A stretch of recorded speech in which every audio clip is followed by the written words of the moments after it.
What up, YouTube? Back again with another video.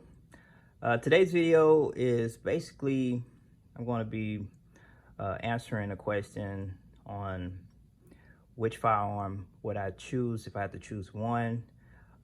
Which one would I get rid of if I had to get rid of one, or if I was buying one or the other for the first time, which one would I purchase, and why would I do either or on that decision. Okay, so just getting straight to it. So I have on the left is a Glock 19 Gen 3. They are chambered in 9mm, 15 rounds in the mag, plus 1 in the chamber, totaling 16. And on the right, same capacity, it's the M&P 2.0 Compact. This is also 9mm. Like I said, it's 15 rounds in the magazine, plus 1 in the chamber. So let's go ahead and clear them first. Show you guys that they are not loaded. You can see it's cleared. The M&P.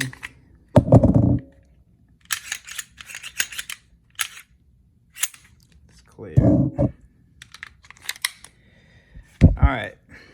So first of all, let's knock out the pricing. So I bought the Glock 19 last year, 2021, I believe, or maybe it was 2020. I think it was 2020. So yeah, I bought it like right in the middle of the pandemic, the whole COVID-19 lockdown situation. So I bought it trying to get ahead of the price fluctuation. And I got it for around like 500, 550. So right when the prices started to climb. But you know, you're still gonna find these Glock 19s for around that same price. But yeah, I bought it from it's an individual dealer. He stayed like right up street from me, and bought it for about 500, about 550, I believe. And it came with 2 magazines, and that's it. Just nothing else. It was completely stock before I added the sights and the grip and the small upgrades. And the Smith Wesson M&P Compact, like I said, it's the 2.0 Compact. I paid about the same, $550 for this one. And this is, I haven't done anything to this firearm. All this is stock, and this is pretty much everything that you're gonna get when you buy it, the sights and everything. So that's that. And I bought this one, I believe, around the same time. Like there was about a few months in between, apart from each other. So if I had to buy, one for, so if I was looking for a compact 9mm for the first time, I'm gonna say that I would probably, I would buy the M&P Compact, M&P 2.0 Compact, which is what I pretty much did. I bought this one first before I ended up buying the Glock 19, actually. And I used this firearm for when I was taking my class for to get my concealed license, my license to carry. So I bought this and I used this for the course, and I love it. I love it. It shoots really good. It's really accurate. Some people don't like the trigger, but I like it. I like the trigger. I have no issues with it. Fits my hand pretty good. I wear a size large in gloves, so I'm a small guy, but like I said, I have a fairly large hands. But this fits pretty good, and I have I believe a medium-sized grip on the back of it.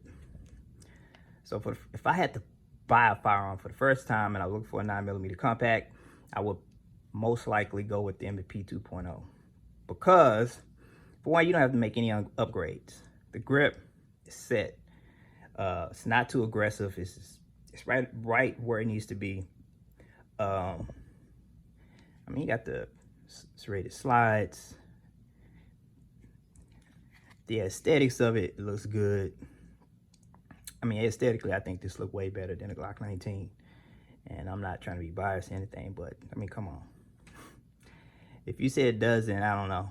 I guess everybody got their own taste, but this firearm, I think, will make the perfect first time buyer's firearm.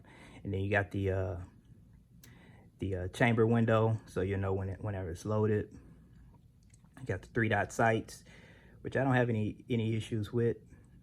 I mean, they're perfect, especially just with standard sights. They don't glow or anything, but they're pretty. It's pretty, you know, bright white. So they're good enough.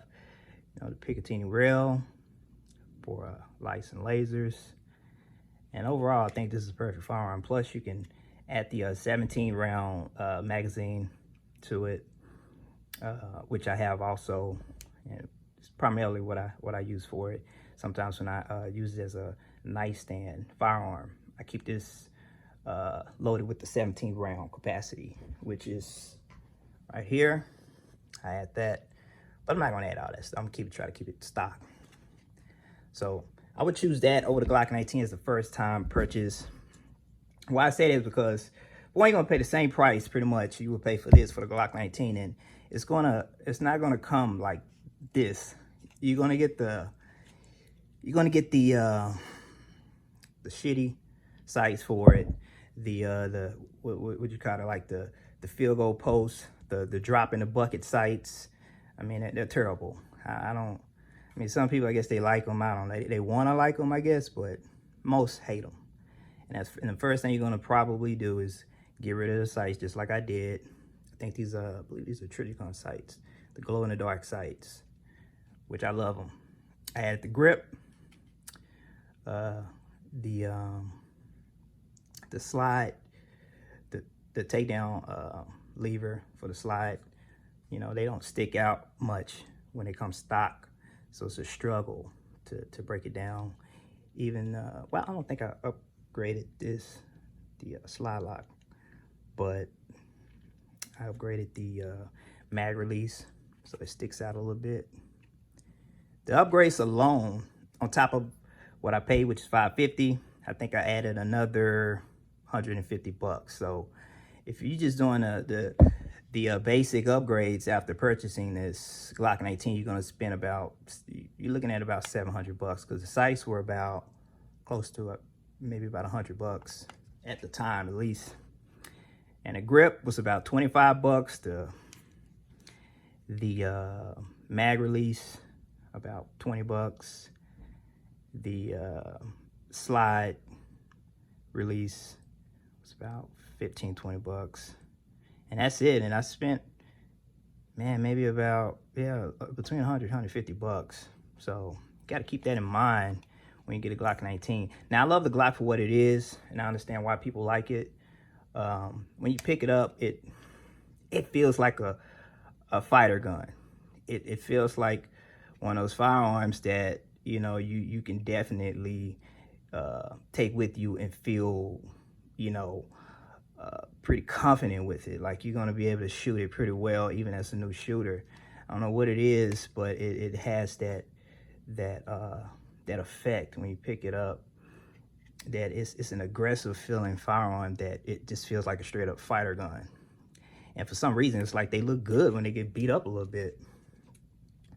So I like the Glock for what it is. And at first, I wasn't much of a Glock fan, but I felt like I couldn't really pass judgment on it unless I actually owned it or used it or something in order for me to have a legitimate opinion on it. So I bought it, and I see why people like it. I like that I can upgrade it. I like that I can customize it. I don't think I'm end up customizing my M&P Compact, because I feel like it got everything it needs. So with this is like a turnkey firearm. Like, right out the door, you don't have to do anything to this firearm. And Smith Wesson knew what they was doing when they released this and put this and designed this firearm, that they don't want you to have to do anything to it. Maybe add a light, laser or something, or maybe if you don't like the sights, you can do that, but I like everything about it. It's perfect. So if you want to be a little bit budget friendly and go with something that's well-rounded and solid, I would go with the M&P Compact as a first-time buyer. Now, if I had to get rid of one, I don't know. I would be kind of torn between the two, because I put a little bit of time into my Glock 19. I have put a lot of rounds through it. I've actually shot my Glock 19 more than I've shot my M&P Compact. This one spent more time in the safe than my Glock 19. I keep this one in my sling bag. Sometimes I rotate the two, but my Glock stays in the sling. I don't know, it feels lighter. It has a much more compact feel to it, I guess because of the weight, maybe. But the M&P, it's not heavy, like, it's not very heavy, but it is built of more heavier material, which is a good thing. It makes it a little more solid. But with the Glock 19, I understand why people would prefer to carry this one more. I think this would be perfect to carry. This will be even more perfect to have as a home defense firearm. But like I said, the Glock 19, it definitely has that aggressive fighter feel to it. So I understand perfectly why people love this firearm.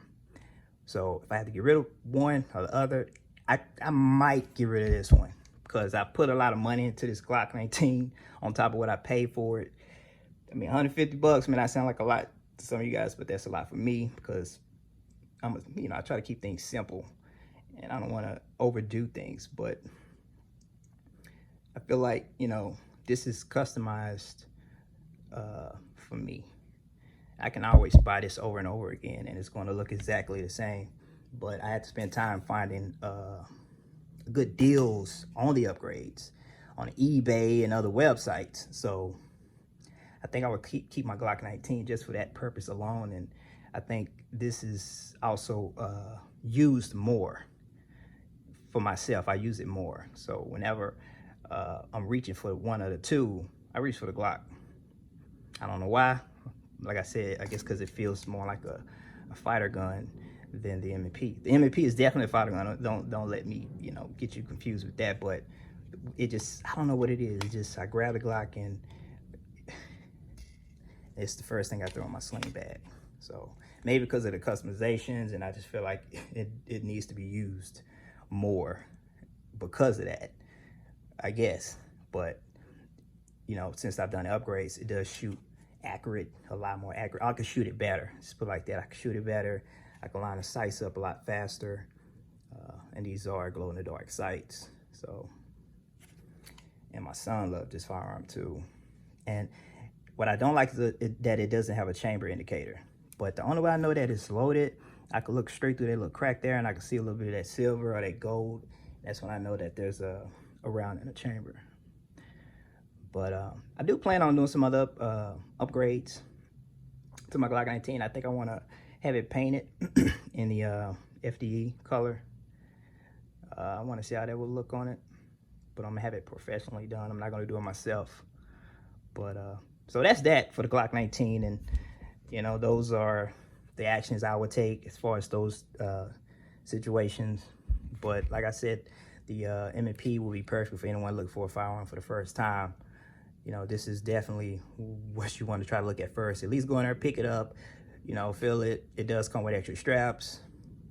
Like I said, you can pop a 17 round mag in this, and from the, let me just show you real quick. So that's the 17 round.